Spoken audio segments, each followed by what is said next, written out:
This is One Sentence News, a daily podcast featuring 3 news stories with a sentence-long summary and 1 sentence of context apiece. I'm Colin Wright. It's Tuesday, March 15th, 2022. Let's talk about the news. From Axios, today's Russia-Ukraine war summary. As of last week, there were 523 aircraft leased to Russian airlines by non-Russian businesses, and due to sanctions and moves by the Russian government, it now looks like many of those planes are stuck and may never be recovered by those who own them. Russia has reportedly reached out to China, requesting military equipment and aid. U.S. officials have said that there will be consequences for China if they aid Russia in their invasion. The heavily bombarded and besieged port city of Mariupol is down to its last reserves of food and water, according to its city council. Russian forces have been accused of kidnapping at least 2 Ukrainian mayors in captured cities before installing their own people as replacements.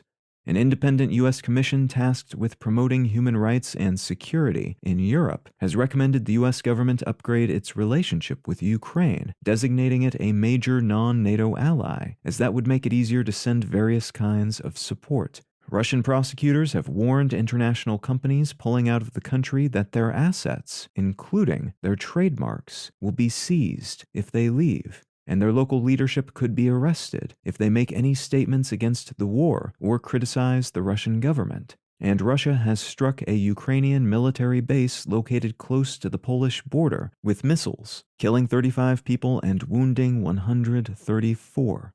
There's some small sense of hope that ongoing virtual conversations between Ukrainian and Russian representatives might bear fruit at some point in the near future, but this remains a sense transmitted by those involved, rather than something we have other hard evidence for.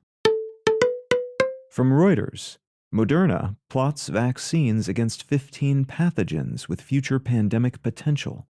Moderna has announced it will develop and begin testing vaccines based on the same general mRNA technology used to develop its successful COVID-19 vaccine for 15 of the world's most dangerous and potentially dangerous pathogens within the next few years. This could be very good news for folks in poorer countries in particular, as many of the diseases they'll be making vaccines for, like malaria and Lassa fever, are most common in poorer countries.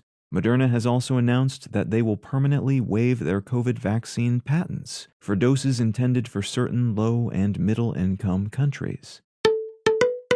And from The Guardian, France to lift most COVID controls as Macron rides high in polls.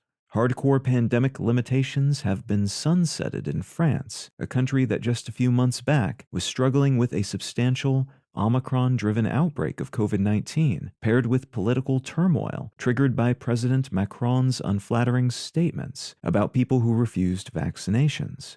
Macron's political fortunes seem to have been burnished by his decisions, especially now that pandemic-related things are settling down across much of the world. But there are some trickles of data from a dozen or so countries indicating there might be another infection bounce soon. And there's a chance the surge of infections in China, which the country is struggling to tamp down with severe citywide shutdowns, could spread to neighboring areas, sparking a new wave.